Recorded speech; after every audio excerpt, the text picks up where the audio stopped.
Welcome to Free Speech with CR. I'm Molly Blakemore, and I'm here with my co-host, Dr. Keith Flamer. Molly, it's good to see you again, and it's good to be here with our guest. And would you please introduce yourself for us? Yeah, my name is Marie Doce. I'm the founder of Grounded AI. I have a local implementation firm here in Humboldt County. I help businesses here implement AI in their day-to-day workflows. Excited to be here. Thank you for having me. We often wondered what brings people to Humboldt County. Now, talk to us a little bit about yourself and why you're here, and why is it so important that we talk about AI these days? Yeah, thanks. So I grew up here in Humboldt County. I went to Jacoby Creek in Bayside and NPA for high school. Took classes at HSU back when it was HSU as a high school student. Just really loved the area. And in 2007, I moved away for college on the East Coast and lived in Boston for 7 years. That's where I started working in tech. I moved to San Diego during that time frame. I was working at TripAdvisor, working in a remote role. Then I stayed in San Diego for another 7 years. And then in 2020, I moved to Austin, Texas, and I was there for 5 years. And moved back home last summer after 18 years away with my 2 kids. They're 1 and 2 now. And I was ready to be closer to family. My parents are here. I have extended family out in Willow Creek, Hoopa area, lots of cousins, and all over California. And I just missed California, and I wanted my kids to have access to the same things that I loved about growing up in Humboldt, and just farmers markets and events. And Great. Yeah. So you're local, really. yes. Yeah. Yeah. Well, welcome back. Thank you. Welcome back home. Thank you. Yeah. So you went to HSU, correct? No, I went to. Humboldt State? I took classes at HSU as a high school student. So I was in the Humboldt Symphony Orchestra. I played the viola and. So do I. Really? That's wonderful. You play the viola? I didn't know yes, that. and I'm going to go back and Oh so my once I gosh. retire, I'm going to pick it back up again. Oh, that's amazing. I hope to someday as well when I I retire. did it. I know when you retire. Yeah. Yeah. Oh, that's great. Yeah. So I played viola under Carol Jacobson, and then I took German classes actually at Humboldt State. I spent Haben Sie heute geschleckt? Have a Nice. lot in common. I know a little He bit of also German. is a German Wow, scholar. sprechen Sie Yeah. Deutsch? Sehr Wow. kleines. Oh Sehr my kleines. Ich auch. Yeah, I lived there my junior year in high school.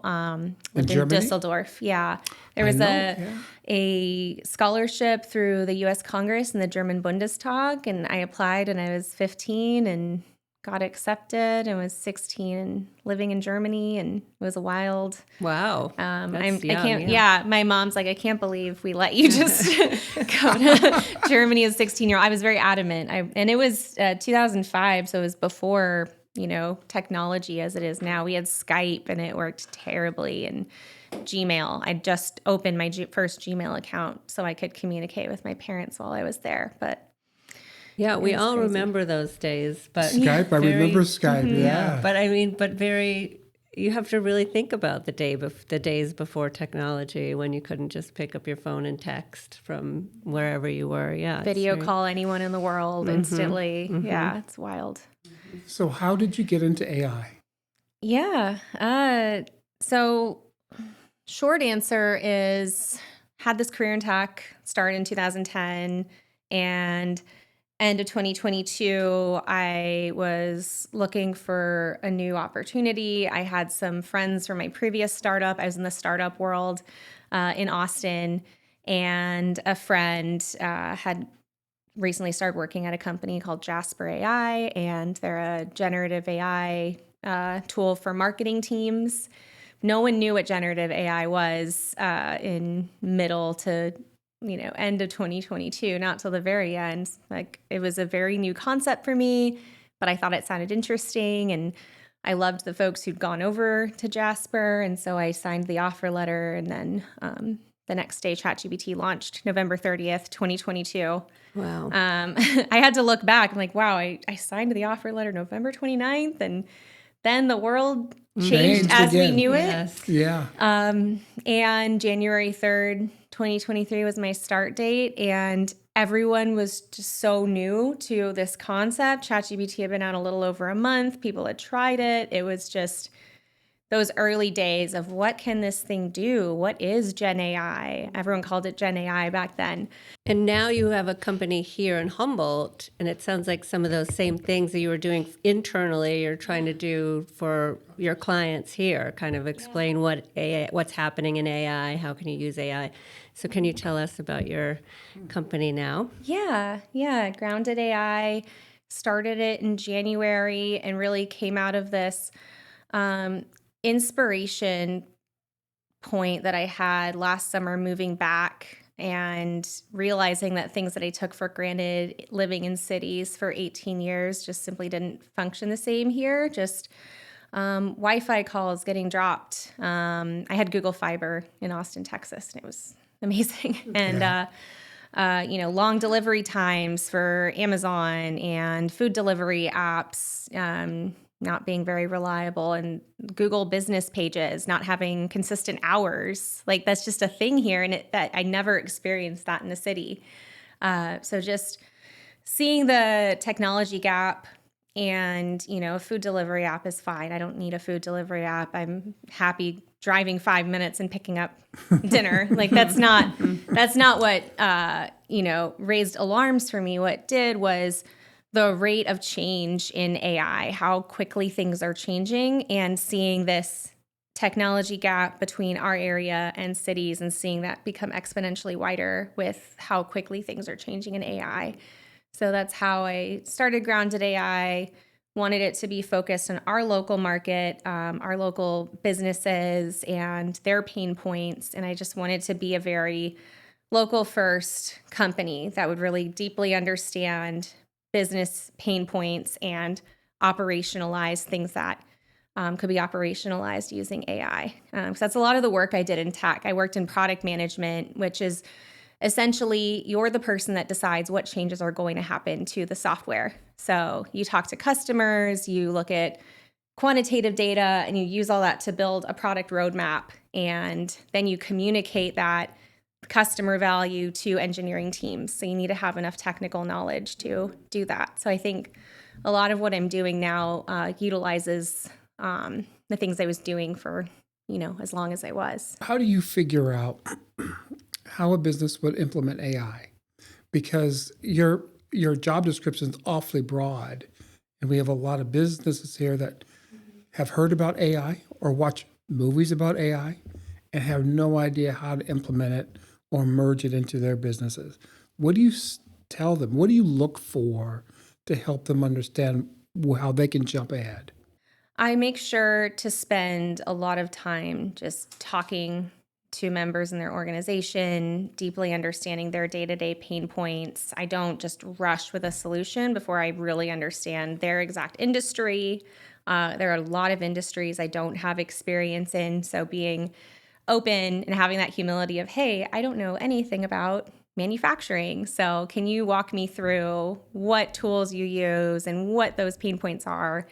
And the customers I work with have been happy to answer that because that's their area of expertise. It's like, help teach me, and then I will take that and then teach you where AI could fit in. And so it involves, more than just a 30-minute phone call. It involves a series of meetings and discovery sessions. Once I understand the problems or the aspects of their work that are taking the most time, then I provide an implementation plan and a set of recommendations, and then we talk through it together. And so it's a very iterative and structured process where I'm not just coming in and saying, here, just one size fits all solution. I try to be very custom because every company's different. I would imagine that the companies that reach out to you already know their pain points and have an idea that maybe AI could help them, but they don't really know how. But what about companies that maybe don't think about AI at all, and you think that they could be helped by AI? Like, what kind of things do you think people don't think about when they think about how could AI help us? The blanket term AI is applied to so many different things. It's applied to AI-generated art, AI-generated books.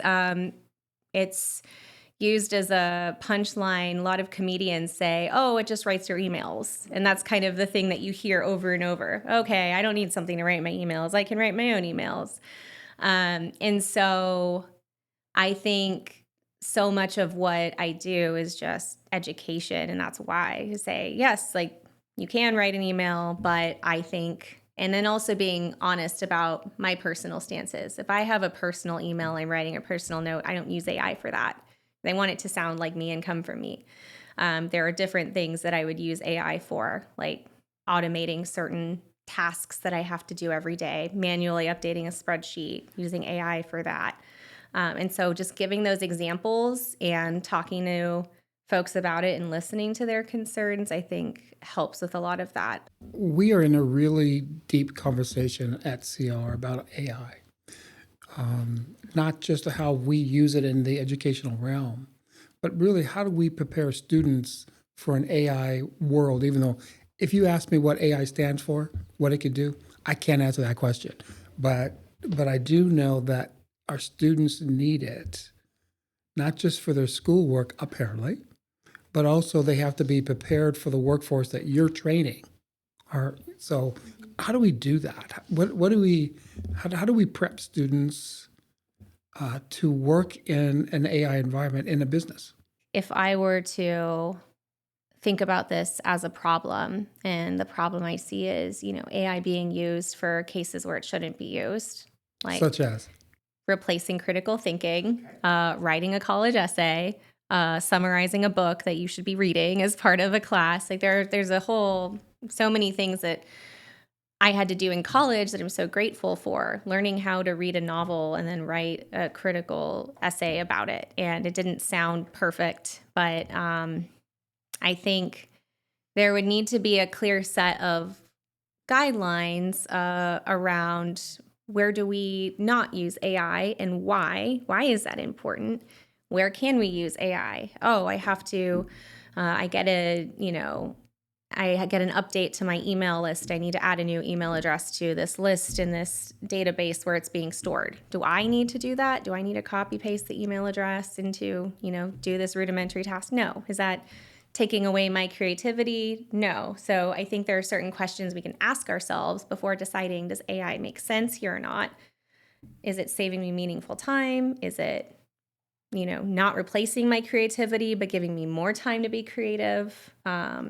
Yes. And so that's kind of where I would start with that kind of overarching picture, and then go into more details around the things where it could help, and collectively decide, okay, we're not going to use AI to replace our critical thinking. Here's why we need critical thinking. Here's why we should think for ourselves and not just ask ChatGPT what I think about a book I just read, for example. Is that possible? Does that really happen? I mean, I read the... What should I think? What should I think versus... Yeah. Wow. Stanford, I was reading an article by a student who just graduated from Stanford saying that they had moved back to in-person exams with a pen blue and paper. book? Yeah. They moved back to the to old that. days. I remember those. Yeah. Yeah. That's how they had to make Classrooms sure. are doing that, yeah. I think Yeah, that's because we have important. that problem. We're trying to prepare students for the workforce and then also prevent them from not learning what they need to learn because they rely too much on these new technologies. So that's what we're struggling with, and what is the proper policy to have. Or and guidelines around it. Guidelines, yeah. I often struggle too about what are the pros and cons of AI. We talk about, yes, it can make your life easier. Okay, granted. But what are the real pros and what are the real cons? What should one be careful of as we implement AI in businesses, in higher ed, those type of things? What things should we say? Those are things of the third rail, never touch it. I think to start with the pros, I don't think I could run my business single-handedly without AI automations.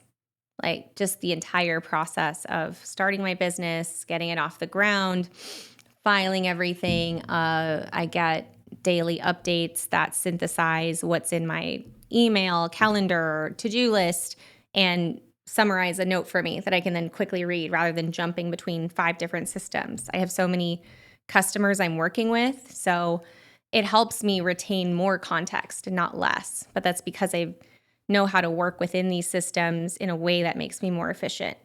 And so that's where I would think of the vast pros of just allowing people to build and conceive of things that they otherwise wouldn't have the capacity for as just one individual person. And then it's become exponential. I've been so successful getting to this point where now I'm finally at the point of like, okay, now I need to hire, but I'm in a good enough position where I can do that. And again, I just don't think I would have gotten there without these tools and utilizing them. Which is interesting because we hear a lot about AI taking people's jobs. And the first part of that is I can do all this stuff without any help. So that does kind of feel like one person doing the job of several people with the help of AI. But that allowed you to then become someone who can offer jobs to people, which might exactly not because starting a business from day one, I wouldn't have had the money in January to pay people to do all of the work that I needed to get done. And so you become a job creator, and that's beneficial to, especially this county here. So and I am very hell-bent on hiring locally. I posted my jobs online that I was hiring for and heard from people all over the country, all over the world even. And, you know, and I would get back like, thank you for your interest. I'm only hiring people. How many of those were AI generated resumes? I know. That's a problem too. And then, on the cons list, there are so many. And as far as how to deal with them, I think it's just one hard conversation at a time and being open and talking to folks. There's a lot of discourse online around AI generated art. And in May, I went to an event to talk about it. It was like a town hall discussion on AI generated art. And I was so afraid to go to this event. Why? Why were you afraid? Because as someone who works in AI, I was afraid they would see me as the enemy. Get out of here. We don't want to hear what you have to say. And I show up to this event. I introduce myself, and everyone's so nice. And like, you have a great background. I'd love to understand how you see AI, and are asking me questions. And these are folks who are like, I will never use AI to draft, a social post. And they're very anti ever using it. And we were able to come together in the same room and talk to each other. And there wasn't nothing bad happened. And it was great, actually. I am one of those people who are anti-AI. And I just realized that it may not be because I don't like the software. I just don't know how to use it. And so I'm wondering how many people are out there like me who would say, well, I get it. But how do I get it so I understand? And I'm going back to the old days when I bought my first computer, and we had dial-up internet. You hear the dial tone, and that was a long time ago. I know that. Where I went to college, and they had to have these courses that teach you how to use a computer. Yeah. So now I'm thinking, well, maybe we have to teach people how to use AI. Yeah. I had those too, the typing classes. I remember. I remember that. Mavis Beacon and all that. Exactly. Yeah. Mm-hmm. Huh.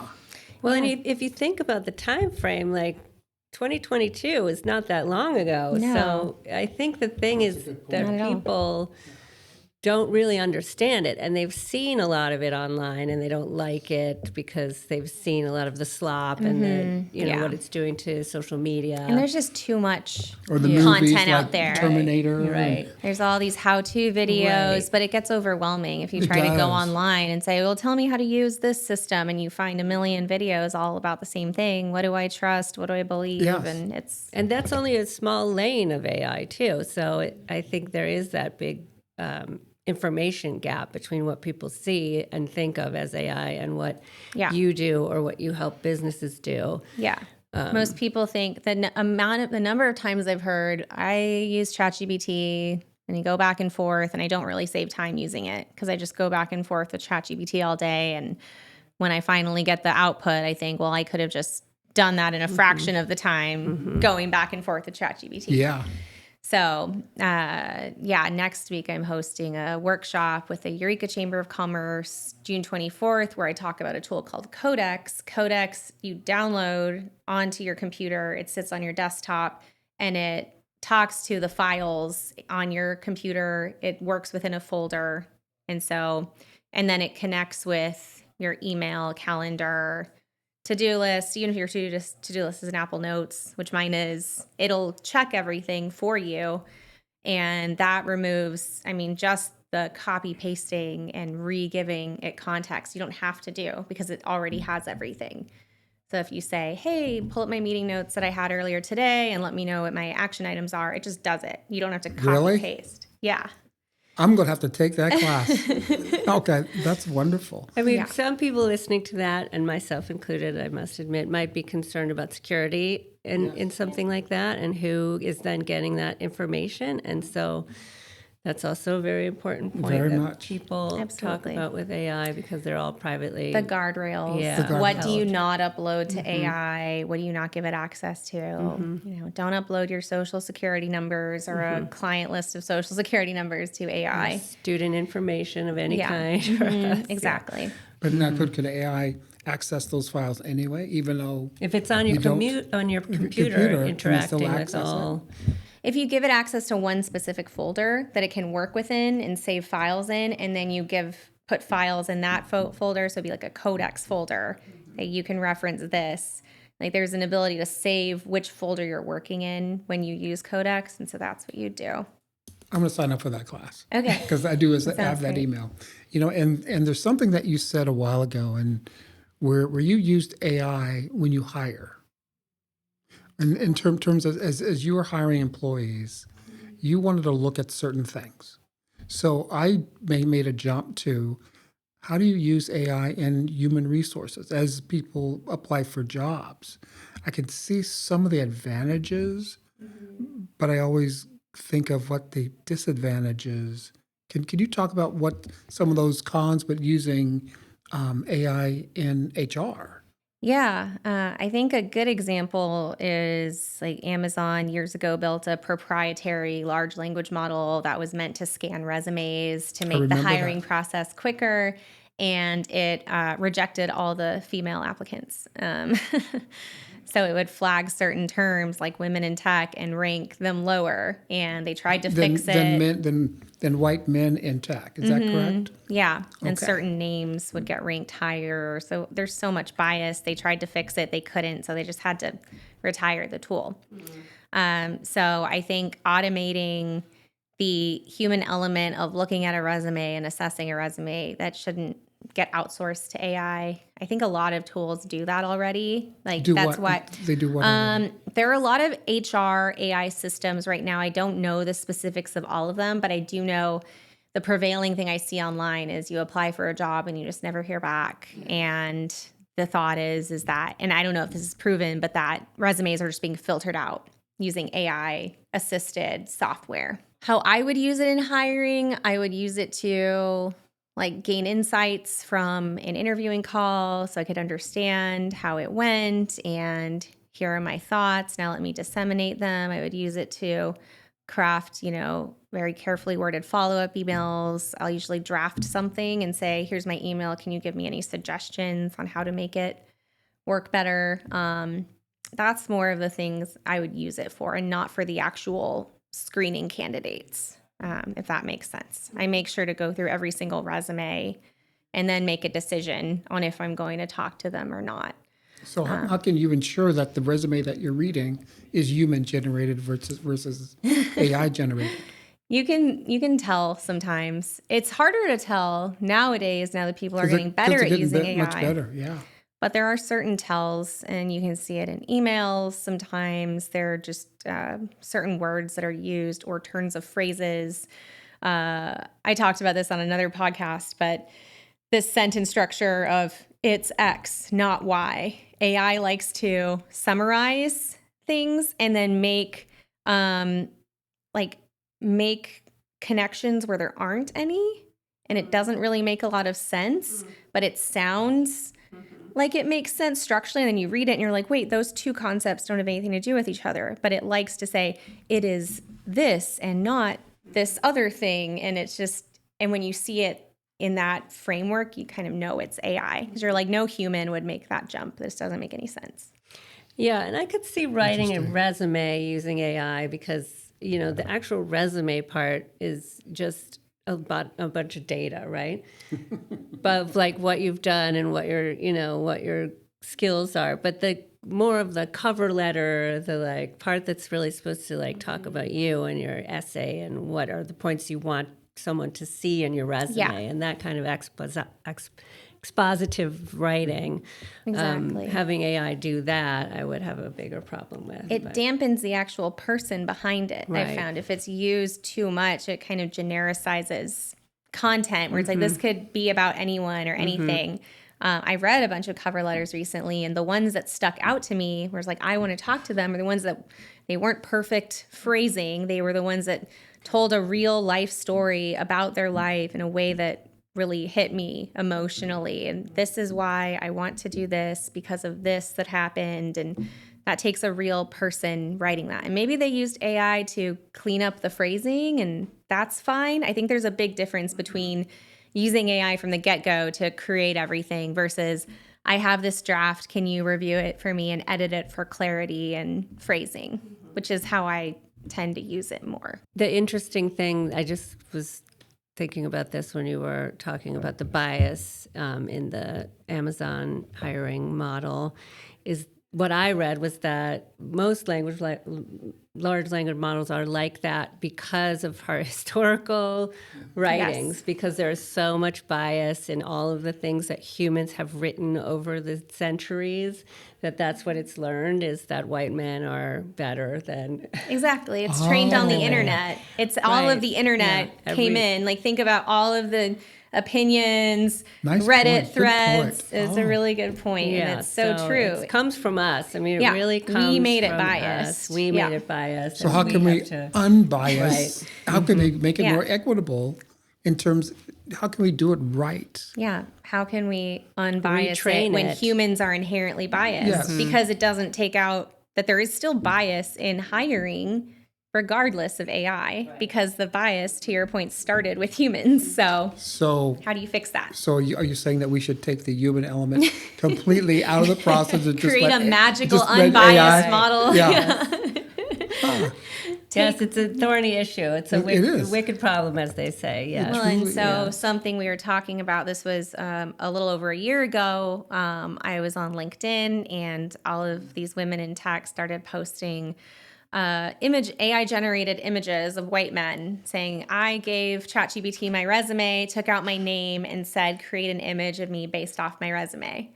And so I did that, and it generated a generic looking white guy. Wow. Because of my background in tech. And obviously it wouldn't do that for every field, but because tech is so male dominated, that's what it's gathering. So if you're in an industry that's more weighted female, like if you're a male nurse and you're like, draft an image of my it'll most likely draft a woman. And so it's bringing in all the data from the internet.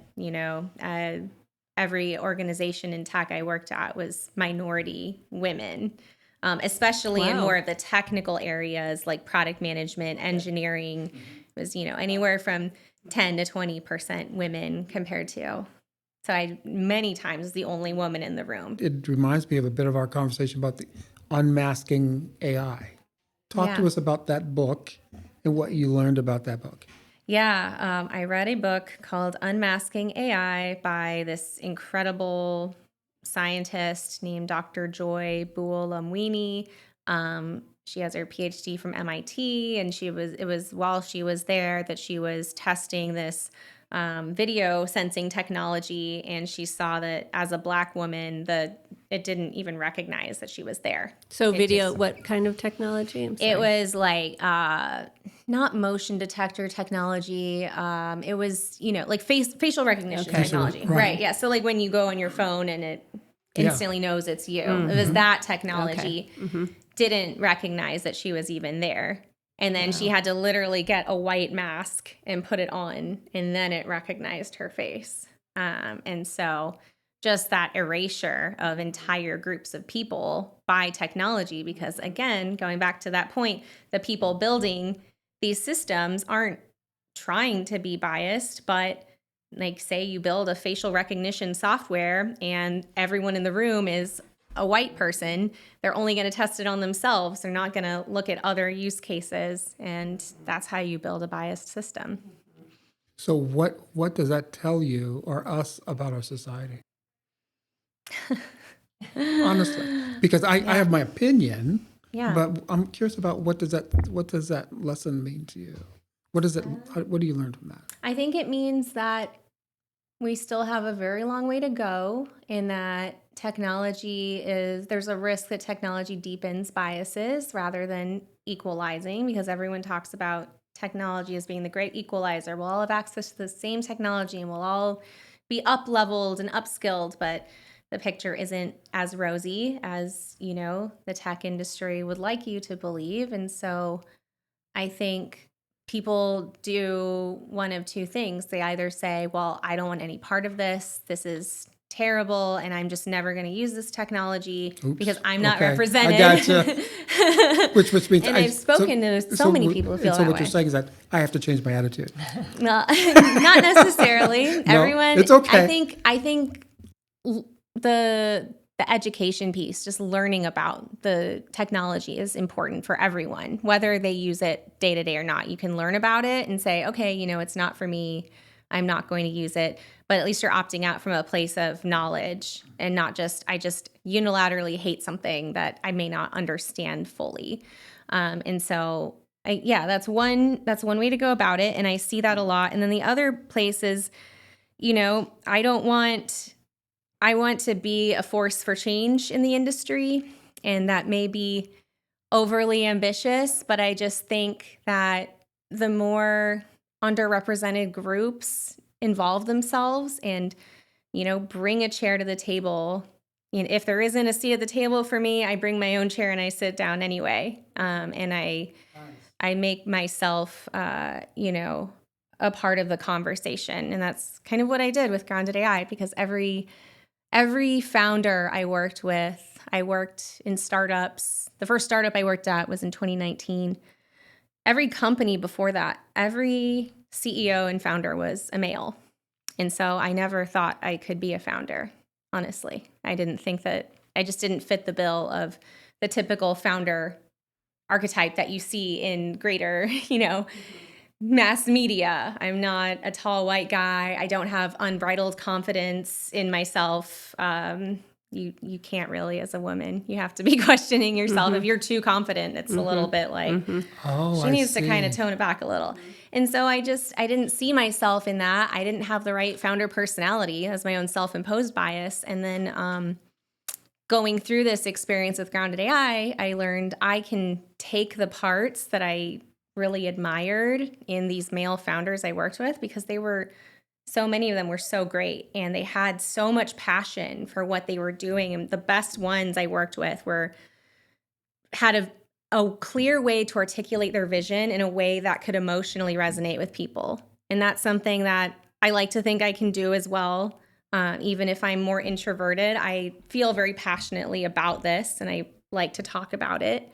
And then the other things, I don't need to be unbridledly confident 100% of the time. I can say, hey, I don't understand this. And I do think that can, in its own way, be an asset. Like when I'm going to a business that I don't understand, I'm not going to walk in and say, oh, yeah, I know everything about manufacturing in your industry. I'll say, I don't know. Like, teach me. And I think there's no one size fits all way to be a startup founder, I've learned. Yeah, I would say that AI has a real image problem right now because of those kind of unbridled egos that are running all of the AI businesses. I've never heard that before. It's scary. And you see it at these college graduations where people bring up AI and they're getting booed. And just recently. Google. They walked out. I saw that. Yeah. I know. I mean, it happened at several of them where these young people are seeing their futures almost, or what they imagine is their futures being stolen away by AI.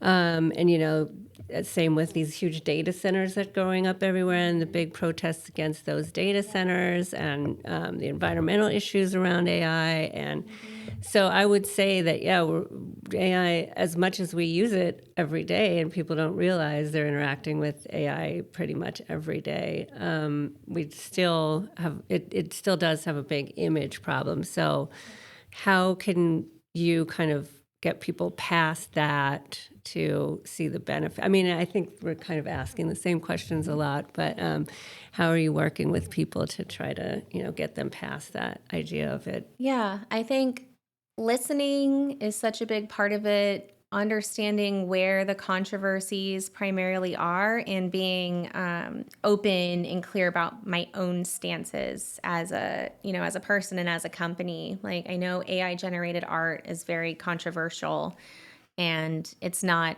a primary facet of my business because I feel very passionately about local artists and I want to support the work they do. And yeah, we had open studios a couple weekends ago, and I only have my work Instagram account, and all of the artists here locally are on Instagram, and I'm talking to them, I'm buying their art. They're like, you should follow me on Instagram. I'm like, yes, I will. And it's this awkward moment of like, please don't hate me as soon as you see what my Instagram is. Like, it's my business account.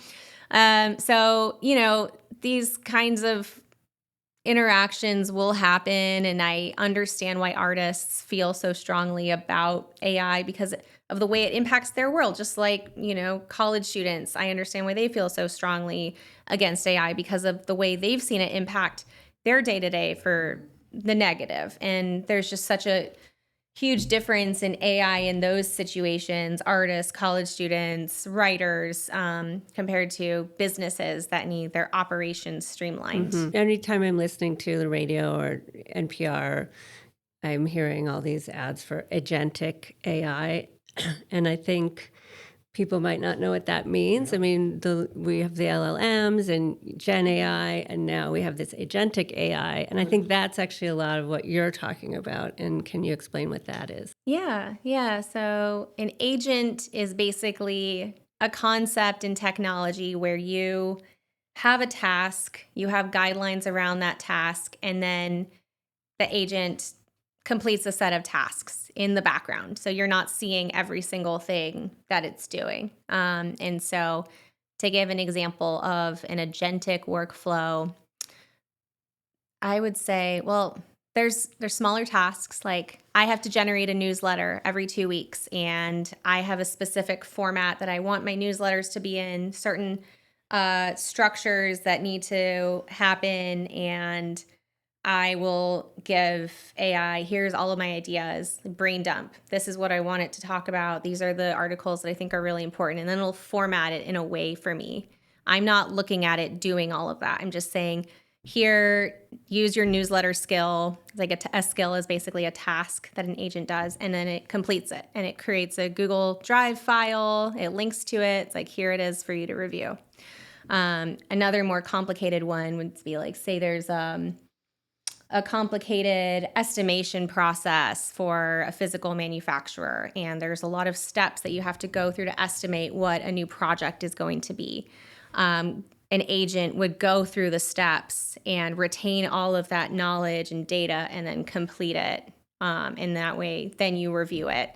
And I say the review part because that is so important to me. I think when people talk about agentic workflows, they're like, oh, it's just going to start sending all your emails and it's just going to start scheduling things for you. And I think at least the way I operate as a business is that human in the loop and that human reviewer piece is very important. And so the agent would be, for people who are familiar with like Excel, would that be like when you create an Excel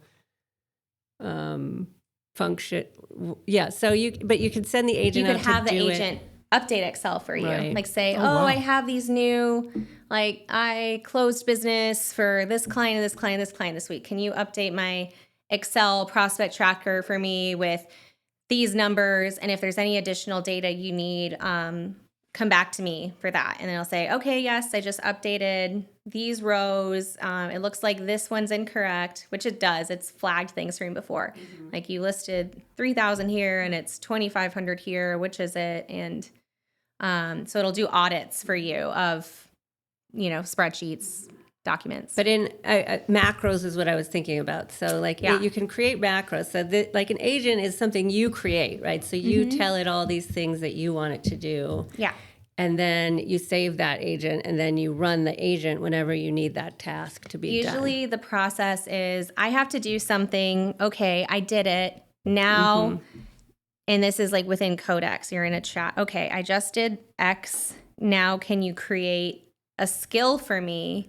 And it'll create the skill for you, which is a .md, a markdown file. It saves it in that folder on the desktop. And it's a certain skill of like write a newsletter, draft a social media post, audit this spreadsheet, and then you can have it run on a schedule. Like I have like a business health checkup every Tuesday. It looks at all of these data sources and then tells me where I'm tracking in my business based on my KPIs, close business. And so it'll do all that on a schedule. I'm going to switch gears a little bit because there's something that you said, and I want to explore this a little bit.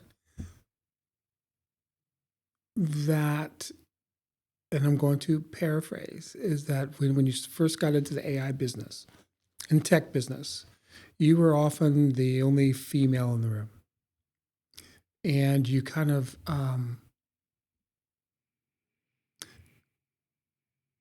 self-regulated what you say, right? So I'm wondering if you were to have a group of young girls, young women, who's going to look to you for advice, for mentorship, what would you tell them? My first thing is if something doesn't feel right, speak up. I think it's risky in corporate environments, but I think necessary to say if I'm not comfortable with something that was said or something that happened, or if I witnessed bias happening against me or another person, I say it. And that's scary. And that's a concept that a lot of people have a hard time with. But as far as the way I operate, I think not saying anything is more harmful because then the systems just persist.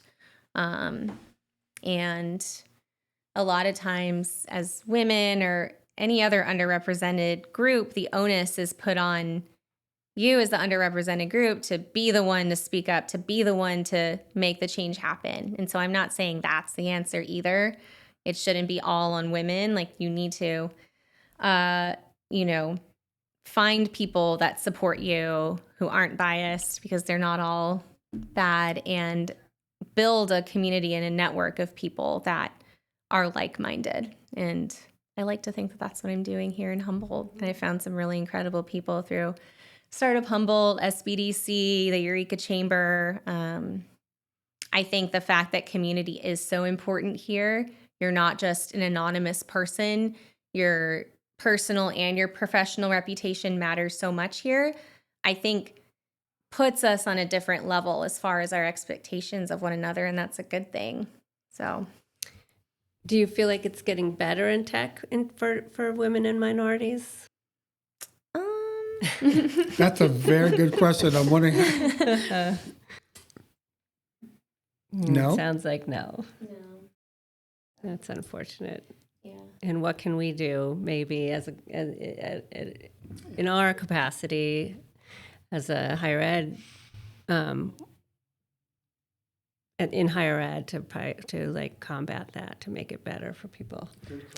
Yeah, and keep in mind, I'm speaking as just one person and one, like there are good organizations out there. There are other, female founders who hire women and support women. There are male founders who support women, and all of that exists, and the good people out there exist. And I think just giving students as much visibility into those companies and those people, and showing the range of, founders and startups that can exist. Because I think for me, going back to that, I only saw male founders. So I just didn't see myself in ever being able to have a role like this. So the more examples you give to show that you diversity. are an example.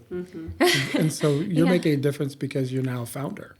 Yeah, I'd like to think so. Yeah, I'm Well, still in the you early are. stages. Thank you. I appreciate are. that. That's No, wonderful. it means a lot. And I have a daughter and a son, and I want them both to grow up with, me as an example. And I try to lead in that way with everything I do so that they can see what women are capable of. And, it's important. Thank you. Thank you both. Thank you. I really enjoyed our conversation today. Me too. Thank Okay, you. now I'm becoming more of a fan of AI than I was prior to talking to you. So thank you, Marie. Keith's going to have you look at his computer and put all the Yeah. agents on there. No. If I understand, I'm going to have to first figure out what an agent is in AI. But And then once we'll I have to figure get that out, by our firewall. And there see we our- go. Yeah. So I'll give that a shot. So thank you so much, Finna. Yes, thank you Thank you for both. I appreciate it. talking with us.